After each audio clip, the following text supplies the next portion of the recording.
untuk korupsi, maka silahkan Bapak Ibu digigit dengan keras.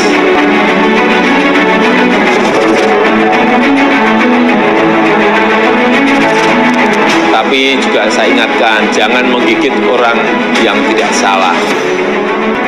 Ketika orang mengkapitalisasikan pangkat dan jabatannya, memperkaya diri, memperkaya orang lain, memiskinkan bangsa negara, merusak negara, kita masukkan korupsi itu menjadi extraordinary crime.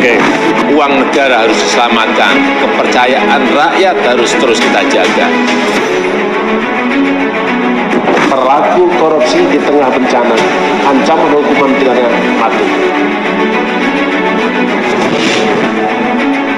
Kode keras Jokowi untuk para koruptor era new normal. Sebelum kita lanjut, jangan lupa subscribe dan nyalakan loncengnya agar tidak ketinggalan info terbaru lainnya dari Poin.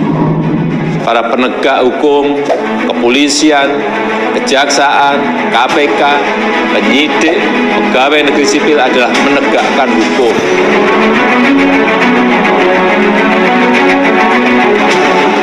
Presiden Joko Widodo atau Jokowi memberikan ultimatum kepada jajarannya dalam hal pengelolaan triliunan dana yang diberikan pemerintah untuk mengatasi dampak dari COVID-19. Dalam hal ini, Presiden Jokowi meminta pada aparat hukum untuk tidak segan-segan melakukan penegakan hukum apabila memang terbukti masih ada pejabat-pejabat yang bandel dalam menggunakan uang negara yang tidak pada tempatnya. Tetapi kalau ada yang masih membandel, kalau ada niat untuk korupsi, ada mensrea, maka silahkan Bapak Ibu digigit dengan keras. Uang negara harus diselamatkan, kepercayaan rakyat harus terus kita jaga. Selain itu, Presiden Jokowi juga meminta agar penegakan hukum dilakukan secara tepat, sehingga tidak membuat para pejabat yang bekerja dengan baik merasa khawatir. Tapi juga saya ingatkan, jangan menggigit orang yang tidak salah. Jangan menggigit yang tidak ada mensrea. Juga jangan menebarkan ketakutan kepada para pelaksana dalam menjalankan tugasnya. Demi menjaga keamanan uang negara serta kenyamanan bekerja, Presiden Jokowi pun meminta jika tata kelola pengawasan untuk pencegahan korupsi tidak hanya dilakukan oleh satu lembaga saja. Menurutnya, kerjasama sinergi dengan lembaga-lembaga, pemeriksa eksternal, BPK harus terus dilakukan. Demikian juga, sinergi antara aparat penegak hukum kepolisian, kejaksaan, KPK agar tetap dilanjutkan. Kerjasama sinergi dengan lembaga-lembaga pemeriksa eksternal BPK harus terus dilakukan.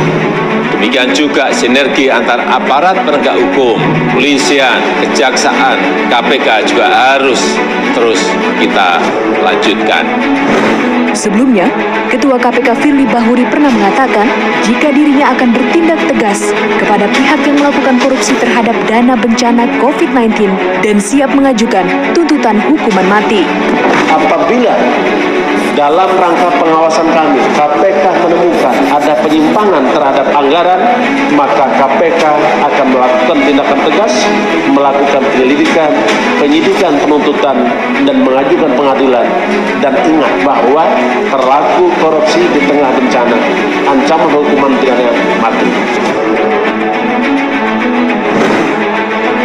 Senada dengan Ketua KPK, Menteri Koordinator Bidang Politik Hukum dan Keamanan Menko Polhukam Mahfud MD mengatakan bahwa dirinya sejak dulu telah setuju hukuman mati untuk para koruptor.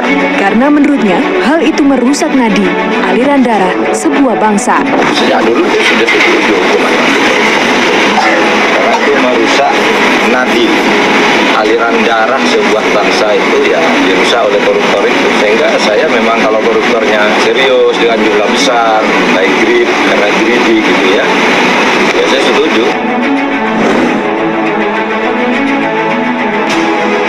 Seperti diketahui dalam Undang-Undang Nomor 31 Tahun 1999, sebagaimana telah diubah dalam Undang-Undang Nomor 20 Tahun 2001 tentang pemberantasan tindak pidana korupsi, tepatnya pada Pasal 2 Ayat 2 yang mengatur hukuman bagi koruptor. Namun, penerapan hukuman mati itu tidak sembarangan. Hukuman tersebut hanya dapat diterapkan dalam keadaan tertentu. Saya yakin kita bisa bekerja lebih baik, menangani semua masalah dan tantangan dengan lebih cepat, dan bangkit melangkah maju mengawal agenda besar penting untuk bangsa.